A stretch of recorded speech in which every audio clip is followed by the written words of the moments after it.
So coming to your Ayurveda diet, so ఇందులో ఒక్కొక్కరు ఒక్కొక్క సమస్యతోటి సఫర్ అవుతూ ఉంటారు కదా. సో దాన్ని బేస్ చేసుకుని ఎలాంటి డైట్ ఇస్తారు అనేది ఒకసారి డిస్కస్ చేద్దాము.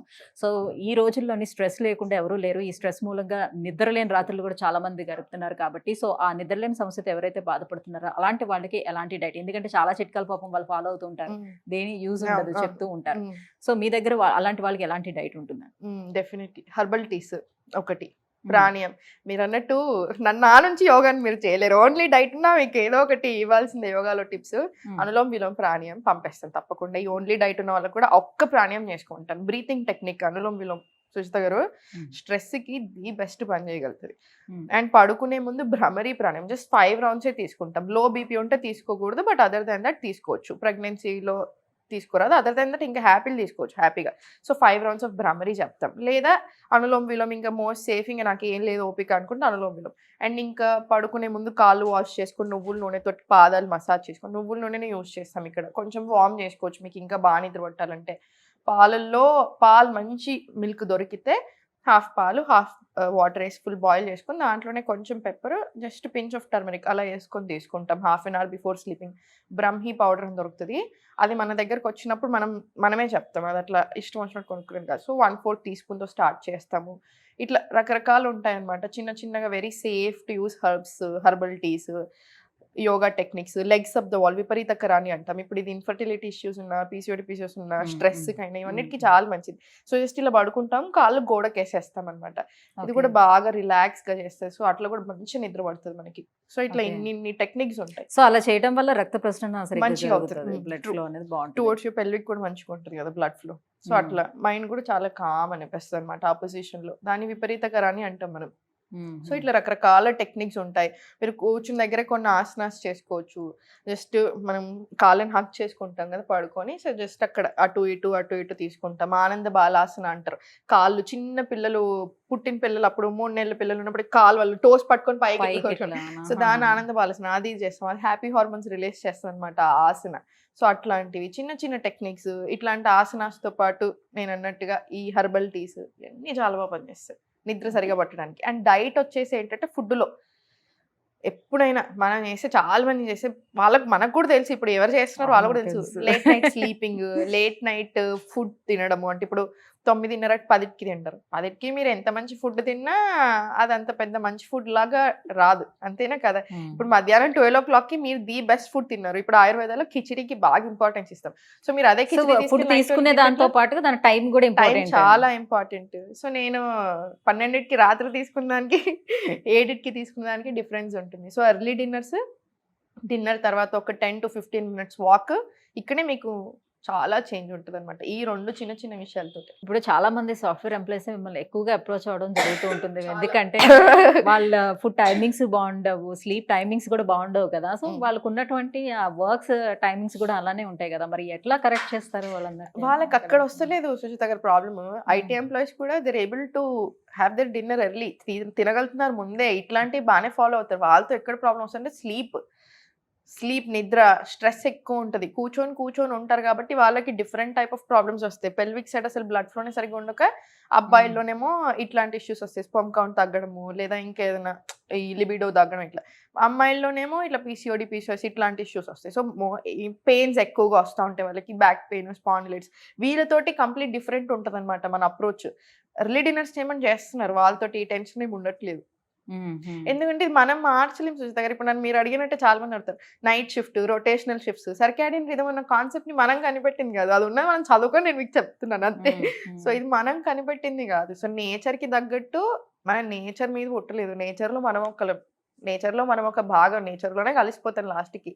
సో 100% మనం నేచర్కి తగ్గట్టు కొన్ని మెదులుకోవాల్సి వస్తుంది. దాంట్లో ఇదొకటి. Early dinner, early sleeps, proper sleeping timings, ఇవన్నీ నాకు పనుంది అంటే మన బాడీకి ఏం అర్థం అవుతుంది, మీకు అర్థమైంది కదా నేను ఏమంటున్నాను. సో ఈ రోజుల్లో బీపీ షుగర్ అనేది మనలో అదొక భాగం అయిపోయింది. సో ఎవరిని కదిలించినా అది డెఫినెట్ గా ఉంటుంది. ఇలాంటి వాళ్ళకి ఏం తినాలి అనే దాని మీద చాలా సందేహం ఉంటుంది. బికాస్ హిడెన్ షుగర్స్ కావచ్చు, సాల్ట్స్ కావచ్చు ఉండొచ్చు, తెలియకుండానే తింటారు. సో అది కంట్రోల్ కాకుండా ఉంటుంది. సో వాళ్ళని డైట్ తోటి కంట్రోల్లో పెట్టుకోవడం ఎంతవరకు సాధ్యం అవుతుంది? ఎలాంటి డైట్ అయితే ప్రిఫర్ చేస్తారు? బీపీ తోటి పెద్ద టెన్షన్ ఉండదు సుజిత గారు. ఇప్పుడు టాబ్లెట్స్ వాడుకుంటా ఉంటారు, అది ఫైన్ ఫైన్ కదా, బీపీ తోటి ఇష్యూస్ ఉండవు, వాళ్ళు అన్ని ఫుడ్ కూడా తినొచ్చు, ఇది తినొద్దు అది తినొద్దు ఏమీ ఉండదు వాళ్ళకి. సేమ్ ఇంతే, డైజెషన్ స్ట్రాంగ్ ఉందా లేదా చూసుకోవడము, టైమింగ్స్, వాకింగ్ ఇవి సరిపోతాయి. కానీ ప్రీ డయాబెటిక్లో ఇన్సులిన్ రెసిస్టెన్స్ ఇష్యూస్ ఉన్న వాళ్ళు, టైప్ 2 డయాబెటిక్ ఉన్న వాళ్ళు, వీళ్ళతోటి మనకి 100% కొంచెం మీరు మనం చూసుకోవాలి. ఇప్పుడు వీళ్ళు అన్నం బీపీ ఉంది, అన్నం తింటే ఇవన్నీ తింటే ఏం కాదు, వీళ్ళు తినలేరు, వీళ్ళు తినకూడదు అంత ఎక్కువగా. ఒకవేళ తిన్నా కూడా దాన్ని వండుకునే పద్ధతి మార్చుకోవాలి. సో వీళ్ళకి కొంచెం స్ట్రిక్ట్గానే పెట్టాల్సి వస్తుంది. అండ్ చాలా మంది, మీరు నమ్ముతారో లేదు చూస్తారు, ఇప్పుడు చెప్తే 50 year oldsకి నేను అపాయింట్మెంట్స్ ఇస్తున్నాను, క్లాస్లో కూడా వస్తారు, యాక్టివ్గా ఉంటారు. బట్ కొంతమంది లైక్ జనరలైజ్డ్ కేసులో 50 అబవ్ ఉన్న వాళ్ళు చాలా మంది యోగా క్లాసెస్కి రాలేరు కదా, చేయలేరు కదా. సో వాళ్ళు ఓన్లీ డైట్కి ఎక్కువ వస్తున్నారు అనమాట.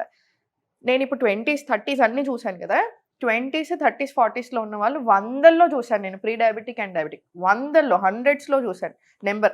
50 అబవ్ ఉన్న వాళ్ళు just BP, natural conditions like menopause ఇట్లాంటి వాటితో వస్తున్నారు. సో మీరే అర్థం చేసుకోండి ఎవరికి ఎక్కువ వస్తున్నాయో. ఎగ్జాక్ట్లీ. సో ఇక్కడ చాలా ఉన్నాయి చేంజ్ చేయాల్సింది ఫుడ్తో పాటు. స్ట్రెస్ తగ్గించుకోవాలి. ఇంకొకటి, నేను మీకు ఎంత మంచి ఫుడ్ ఇచ్చినా తినేది ఎవరు? మీరు. సో ఓన్లీ ఫుడ్డే కాదు, మిగతావి కూడా మార్చుకోవాలి. ఫుడ్ అనేది చాలా ఇంపార్టెంట్, కానీ దాంతోపాటు వెరైటీ కూడా ఉండాలి. సో ఇప్పుడు ప్రీ డయాబెటిక్ డయాబెటిక్లో ఉన్నారు, ఇన్సులిన్ రెసిస్టెన్స్ ఉంది. మన ఇండియన్ బాడీస్ మీరు చూడండి ఎట్లా వస్తున్నాయి, మధ్య ఎట్లా ఉంటున్నాయి, బాడీ అంతా ఒకలాగా ఉంటుంది, పొట్ట ఎక్కువ ఉంటుంది. అది యాక్చువల్లీ మంచిది కాదు. విజరల్ ఫ్యాట్ ఉంటే ఇప్పుడు మనకు బయటకు కనిపించదు ఈ పొట్ట దగ్గర కదా, లోపల విజరల్ ఫ్యాట్ ఉంటుంది. రీసెర్చ్ ఏం చెప్తుంది అంటే హార్ట్ చుట్టూ కూడా ఉంటుంది ఈ మధ్యలో, ఓన్లీ ఆ ఇంటెస్టైన్స్ దగ్గరనే కాదు అని చెప్తుంది, విచ్ ఇస్ వెరీ డేంజరస్ అనమాట. సో మనం అది రియలైజ్ అవ్వట్లేదు. సింపుల్గా దీనికి ఇప్పుడు ఇన్సులిన్ రెసిస్టెన్స్తో ఉంటుంది కాంబినేషన్, ఈ పొట్ట ఎక్కువ ఉన్నప్పుడు నిద్ర లేని దాంతో ఉంటుంది, ఫుడ్తో వస్తుంది, స్ట్రెస్తో ఉంటుంది. సో ఇదంతా అంతా మార్చాలి. ఇంకొకటి కొత్త రీసెర్చ్ ఒకటి చెప్తుంది ఏమనంటే, మీరు ఫస్ట్ ఏదైనా ఎటన్నా ఉండనియండి, ఏదైనా సరే ఎట్లనో అట్లా మెల్లమెల్లగా మార్చుకుంటాడు. అండ్ స్లీప్, నిద్ర మాత్రం 10 o'clock నుంచి 6 o'clock ఆ పీరియడ్లో కరెక్ట్గా ఉండాలి అని చెప్తుంది. ఇదే సేమ్ ఆయుర్వేద కూడా ఫుల్ ఎంఫసైజ్ చేసి 5,000 సంవత్సరాలు అని చెప్తుంది. ఇదే విషయం సేమ్ ఇప్పుడు మోడర్న్ సైన్స్ చెప్తుంది. మనం వినట్లేదు అంతే. నాకు పని మీరు చెప్తుంటే నాకు ఒకటి గుర్తొచ్చింది. ఈ మధ్యనే ఇకిగా అని ఒక జపనీస్ ఒక డైట్ బుక్ అనేది చదివా అనమాట. అందులో వాళ్ళు యూజ్ చేస్తున్నటువంటి ఆ సాంప్రదాయపు ఏవైతే వంటలు ఉన్నాయో, సో దీని మూలంగానే వీళ్ళు ఇంత 100 సంవత్సరాలు బతికే ఛాన్స్ కూడా వాళ్ళకి ఉంది దీని మూలంగానే అని. సో మన ఫుడ్ వరకు వచ్చేటప్పటికల్లా మనది కూడా చాలా మంచిది, మన సంప్రదాయ ఫుడ్ కూడా చాలా మంచిది. బట్ ఈ వెస్ట్రన్ ఫుడ్ వచ్చేసి మన దాంట్లోని ఏమంటారు కల్తీ అన్నట్టుగా అలా మిక్స్ అయిపోయింది. దాన్ని ఇప్పుడు ఉన్నట్టుండి తీయటం అనేది సాధ్యం అవుతుందా? పైగా ఏంటంటే నార్మల్ ఇప్పుడు ఈ మోడర్న్ డైట్ ఏదైతే చెప్తున్నారో దాన్ని పాటించడానికే చాలా కష్టపడుతూ ఉన్నారు, తినడానికి చేయడానికి. సో ఎన్ని రోజులని మనం డైట్ పాటిస్తాం అని అంటున్నారు. దాంతో పాటు ఇప్పుడు ఆయుర్వేద డైట్ అంటే ఎలా ఉంటుంది, టేస్టీగా ఉంటుందా లేదా, అసలు మనం ఎన్ని రోజులని ఆ డైట్ ని మనం ఫాలో అవ్వగలుగుతాం? ఒక్కసారిగా మానేసాం అనుకుందాం, ఏంటి పరిస్థితి? మీరు అడిగింది యాక్చువల్లీ ఎక్స్ట్రాడినరీ క్వశ్చన్. నేను 3.5 years నుంచి ఎగ్జాక్ట్లీ అదే చెప్తున్నాను. మీరు అన్నారా వేరే వాళ్ళ డైట్కి మన డైట్కి డిఫరెన్స్ ఏంటంటే, డైట్ అనేది ఎప్పుడైనా సరే డెఫినెట్లీ నేను ఒప్పుకుంటాను, మీ హెల్త్ ప్రాబ్లమ్ని తగ్గట్టు మీ బాడీకి తగ్గట్టు ఉంటుంది డెఫినెట్లీ. మీరు అన్నట్టు ఇప్పుడు నేను మీకు డైట్ ఇచ్చాను, ఇప్పుడు నా దగ్గర మంత్లీ ప్లాన్స్ ఉన్నాయి. ఇప్పుడు 3 months ప్లాన్ ఓపెన్ చేయమని అందరూ అడుగుతున్నారు, నేను ఇంకా ఓపెన్ చేయలేదు, కొంచెం సెటప్ చేసుకున్నాక 3 months కూడా ఓపెన్ చేస్తాను. బట్ థింగ్ ఏంటి, ఇప్పుడు మీరు నా దగ్గరకు వచ్చారు, నేను మీకు మీ బాడీకి తగ్గట్టు మీ హెల్త్ ప్రాబ్లమ్ నేను ఇచ్చాను డైట్, అంతేనా? ఆ తర్వాత ఏం చేస్తారు? అదే. సో ఈ క్వశ్చన్కి ఆన్సర్ ఏంటంటే, డయట్ అనింది ఎప్పుడైనా సరే ఈ రోజు రేపు ఫాలో అవుతాను, ఈ నెల ఫాలో అవుతాను అన్నట్టు ఉండొద్దు. యోగా క్లాసెస్కి కూడా అదే చెప్తాను నేను. మీరు 3 నెలలు వచ్చారు నా దగ్గర, 3 సంవత్సరాల నుంచి అసలు ఇంకా నన్ను ఇచ్చిపెట్టి వాళ్ళు వెళ్ళరు, ఇంకా నాకు తెలిసి అర్థమైపోయింది నాకు, ఉన్న వాళ్ళు ఉంటారు. ఒకవేళ వెళ్ళినా కూడా అంతే, తర్వాత ఏంటి, ఆఫ్టర్ ఏంటి? సో సేమ్ డైట్ క్వశ్చన్ కూడా అదే, ఆఫ్టర్ ఏం లేదు, ఇది కంటిన్యూస్గా వాడుకోవాలి, ఇదే కంటిన్యూస్గా చేయాలి. మీకు మొత్తం ఇప్పుడు ప్రీ డయాబెటిక్లో ఉన్నారు, వేరేలాగా ఉంటుంది డైట్. థైరాయిడ్లో ఉన్నారు, వేరేలాగా ఉంటుంది. థైరాయిడ్లో ఉన్నారు, క్రూసిఫరస్ వెజిటేబుల్స్ తినకూడదని తక్కువ చేస్తాం, మొత్తానికి ఆపేయడం అనేది తక్కువ చేస్తాము. ఇప్పుడు సో వాళ్ళకి ఇప్పుడు థైరాయిడ్ ప్రాబ్లం మొత్తం తగ్గింది, నార్మల్ వచ్చింది, అప్పుడు మళ్ళీ స్లోగా వేరే ఫుడ్స్ కూడా యాడ్ చేసుకోవచ్చు. ఇప్పుడు ప్రీ డయాబెటిక్లో ఉన్నారు లేదా టైప్ 2 డయాబెటిక్లో ఉన్నారు, ఇప్పుడు 3 months ఇది వాడారు, తగ్గింది, తర్వాత కొత్త ఫుడ్స్ యాడ్ చేసుకుంటాము. మనం ఎప్పుడైతే తింటున్నాం అవన్నీ, అన్నము ఇవన్నీ కూడా కొంచెం పెంచుకోవచ్చు. సో ఇట్లా చేంజెస్ చేసుకుంటూ వెళ్తాం, కానీ ఆల్టుగెదర్ ఇంకా డైటే మానేస్తాం, మారిపోతుంది అనేది ఏమి ఉండదు. డైట్ అన్న మాటనే ఏదో మనం ఇప్పుడు జనాలకు అర్థం కావడానికి డైట్ అంటున్నాం, కానీ సుజాత గారు డైట్ ఏంటి అసలు? అదే ఇప్పుడు అంటారు, ఇప్పుడు ఎవరో ఒకరు ఏదో ఒకటి ఇప్పుడు డైట్ ఫాలో అవుతున్నాను, అది కొద్ది రోజుల వరకేనా? That is beautiful question. అంతే, ఆ క్వశ్చన్ వెరీ రైట్. డైట్ అనేది 2 రోజులు 3 రోజులు కాదు, నెల 3 నెలలు కాదు, లైఫ్ లాంగ్ ఎట్లా తినగలగాలి అని నేర్చుకునే ఒక పద్ధతి. అది ఇంకా ఎప్పటికి నేర్చుకోవాలి, మీరేంటి చదువుకున్నారు మేము ఎక్కడి నుంచి అట్లా ఏం టెన్షన్ లేదు. ఇప్పుడు మన దగ్గరికి మీరు వస్తున్నారు, మీకు నెలకు నేను ఎప్పుడు 3 మంత్స్కి వాడుకోమని చెప్తున్నాను డైట్, మీరు వాడతారు. ఆ తర్వాత మీకు లెవెల్స్ ఎట్లా ఉన్నాయి, మీ బాడీకి ఎట్లా ఉందని దాన్ని బట్టి సింపుల్ చేంజెస్ చేసుకుంటాం. But the end of the day దగ్గర ఆన్సర్ సింపుల్ తెలుసా, హోల్ గ్రెయిన్స్ ఎక్కువ తినాలి. సో అవే ఉంటాయి. సో చిన్న చేంజెస్ అక్కడే మాడిఫికేషన్ వస్తుంది. థైరాయిడ్ ఉన్న వాళ్ళకి అమరంత్ అనే ఫ్లోర్ చాలా మంచిది. డయాబెటీస్, ఇన్సులిన్ రెసిస్టెన్స్, ఈ టైప్ 2 ఉన్న వాళ్ళకి జోఆర్ అనేది చాలా మంచిది, జొన్నలు మంచిది. ఈ సీజన్ లో బాజ్రా చాలా మంచిది. సో ఇట్లా రకరకాలు ఉంటాయి అన్నమాట. ఇప్పుడు వెయిట్ లాస్ కోసం ట్రై చేసే వాళ్ళు ఫస్ట్ డైట్ నుంచే స్టార్ట్ చేస్తూ ఉంటారు. సో వీళ్ళు కూడా ఏంటంటే ఫర్ సపోజ్ ఒక 5 kgs వరకు ఈ డైట్ తో మేము తగ్గాం, తర్వాత ఇదే డైట్ మేము ఫాలో అవుతున్నా కూడా ఇంకా తగ్గట్లేదు అని అంటారు. అంటే ఎప్పటికప్పుడు దాన్ని చేంజ్ చేస్తూ ఉండాల్సి ఉంటుందా డైట్ అనేది? ఏమీ ఉండదు. వెయిట్ లాస్ ఒక్కటే ఉంటే ప్రాబ్లమే లేదు.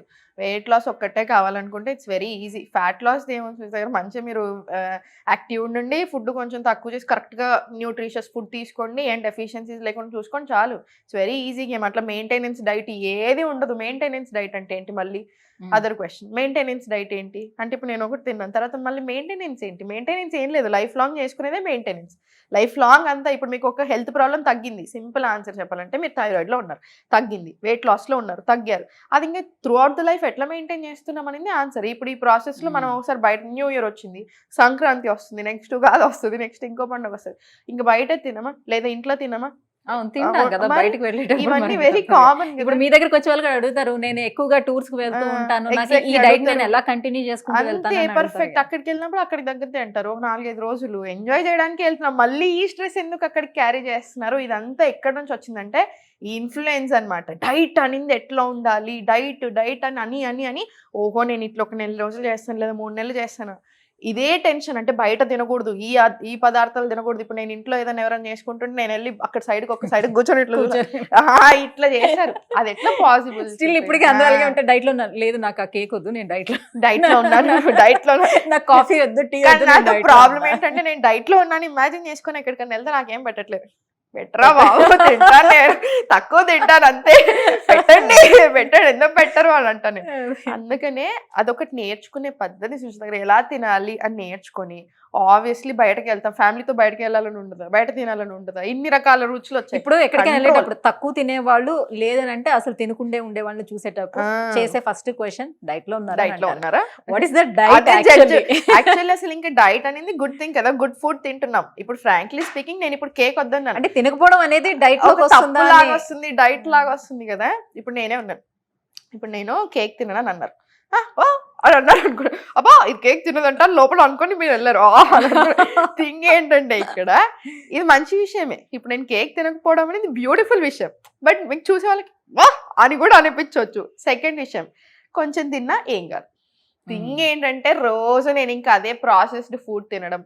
మెయిన్ ఇక్కడ మనం చేసే మిస్టేక్, ఇప్పుడు ఈ డైట్ ఇవన్నీ పక్కన పెట్టొచ్చేసారి మనం చేసే మిస్టేక్ ఏం తెలుసు, ఇప్పుడు చాలా ఫైట్స్ నడుస్తున్నాయి. వెజిటేరియన్ ఒకటి, వీగన్ ఒకటి, నాన్ వెజ్ ఒకటి, ఇప్పుడు ఇన్ని నడుస్తున్నాయా ఇన్ని. మరి ఒక్కొక్క దేశంలో ఉన్న వాళ్ళు ఒక్కోలాగా తింటారు. ఇప్పుడు దాకా మనం ఏం మాట్లాడుకుంటున్నాం, చలి ప్రదేశంలో ఉన్న వాళ్ళు ఇప్పుడు అక్కడ అటు సైడ్ కంప్లీట్ టాప్ లో ఉన్న వాళ్ళు ఏం తింటారు, మొత్తం ఫిష్లు తిని ఉండగలుగుతారు. మీట్ కంప్లీట్ ఫిష్ తినారు. అట్లా మనం తింటే మనం ఉండలేం. మనకు డైజెషన్ పని చేయదు, మన బాడీలు పని చేయదు, మన మైండ్లు పని చేయదు, ఏది పని చేయదు. సో ఎక్కడ దేనికి ఎవరికి కరెక్ట్గా సెట్ అవుతుందో అది తింటారు. మెయిన్ వచ్చేసి ఎక్కడ మిస్టేక్ జరుగుతుందంటే ప్రాసెస్డ్ ఫుడ్. సో మనం ఇక్కడ ఫైటింగ్ చేయాల్సింది దేనికి తెలుసా చూస్తారు, అగైన్స్ ప్రాసెస్డ్ ఫుడ్. ఇక్కడే మన ఫైటింగ్ అంతా. మీరు ప్రాసెస్డ్ ఫుడ్ మానేయండి, అప్పుడు చూడండి మీ డిఫరెన్స్, ఏ హెల్త్ ప్రాబ్లం రాదు. ఇప్పుడు మన అమ్మలు అందరు బాగానే ఉన్నారు కదా, ఇప్పుడు వస్తున్నాయి వాళ్ళకి హెల్త్ ప్రాబ్లమ్స్. ఎందుకు? వాళ్ళు అన్నం కూరలో తిన్నారు, వాళ్ళకి ఎక్కడ హెల్త్ ప్రాబ్లమ్స్ వస్తున్నాయి, వాళ్ళకి సరిగా తెలియకపోవచ్చు, నేను ఒప్పుకుంటాను. మనకి ఇప్పుడు చాలా నాలెడ్జ్ ఉంది కదా. సో మనకి మజిల్ మాస్ మీద ఉంది, ఆర్గన్ హెల్త్ మీద ఉంది, ఎక్సర్సైజ్ మీద ఉంది, డైట్ మీద ఉంది. ఇన్ని అవగాహనలు ఉన్నా మనకి ఎక్కడ మిస్టేక్ జరుగుతుంది? Processed food. ఈ కల్చర్ మారాలి, దీనికి కంప్లీట్ అగేన్స్ట్ వెళ్ళాలి మనం. స్లోగా కంప్లీట్ తక్కువ చేయండి. కంప్లీట్ తక్కువ మీరు మొత్తం మానేసినా ఐఎమ్ వెరీ హ్యాపీ. ఇది ఒక్కటి మాత్రం స్ట్రిక్ట్గా చెప్తాను నేను, ప్రాసెస్డ్ ఫుడ్ మాత్రం కంప్లీట్ నో. మీకు ఎప్పుడైనా బయటకు వెళ్ళాలనిపిస్తుంది, జంక్ తింటున్నారు, 15 daysకి ఒకసారి బయటకు వెళ్తాను, మంచిగా లంచ్లో వెళ్ళండి కుదిరితే. డిన్నర్ అవాయిడ్ చేసి లంచ్ ప్రిఫర్ చేయండి. డైజెస్టివ్ ఫైర్ స్ట్రాంగ్ ఉంటుంది. సో కొంచెం తినింది బాగా అరిగించుకోగలుగుతాం. సో ఇట్లాంటి చేంజెస్ చేసుకుంటాం అనమాట. సో మొత్తానికి తినకుండా అనింది ఎట్లా ఉండగలుగుతాం? ఇప్పుడు మీరు మొన్న చూసారా సోషల్ మీడియాలో ఒకటి వచ్చింది, ఏది సమోసాలు మీద మీరు చూసారా, ఆయిల్ చూడలేదు. సమోసాలు మ్మ్. Main thing, most risky factor అని. సమోసాలు రిస్కీ ఫ్యాక్టర్. సమోసాలు నేను ఒప్పుకుంటాను మంచిగా, ఆయిల్స్ అంతా యూజ్ చేస్తాను, definitely bad for your. But most రిస్కీలో పెట్టాల్సిన సమోసాలు కాదు, వాళ్ళు పెట్టాల్సింది ఏది తెలుసా? మోస్ట్ రిస్కీలో ప్రాసెస్డ్ ఫుడ్స్. ప్రతి ప్రాసెస్డ్ ఫుడ్ లిస్ట్ అన్ని అయిపోయిన తర్వాత అప్పుడు ఇక్కడికి రావాలి. సో బట్ కమర్షియల్, అక్కడ నుంచి ఎక్స్ట్రీమ్ డబ్బులు ఉన్నాయి, $1 బిలియన్ ఇండస్ట్రీ అది. సో దాన్ని మ్మ్. ఎవ్వరు టచ్ చేయరు, ఇక్కడే టచ్ చేస్తారు. ఇప్పుడు అందరూ డైట్ సమోసాలో ఏముంది మైదాతో కాకపోతే ఇంకో ఇంకో పిండితో చేసుకుంటారు. ఆయిల్ రాంగ్ నేను ఒప్పుకుంటాను, సరే మీరు ఇంట్లో చేసుకున్న సమోసా ఎక్స్ట్రీమ్లీ కార్సినోజిక్ ఎట్లా అవుతుంది? అంతేనే కదా. అది అది ఎందుకంటే అట్లా నడుస్తుంది అనమాట బయట situation. Right, thank you Sahithi గారు, thank you so much. Thank you. So మీరు వాళ్ళ డైట్ గురించి చాలా ఫన్నీగా అండ్ కావాల్సిన విషయాలు అన్ని కూడా తెలుసుకుందాము. Thank thank you you. So much. Thank you.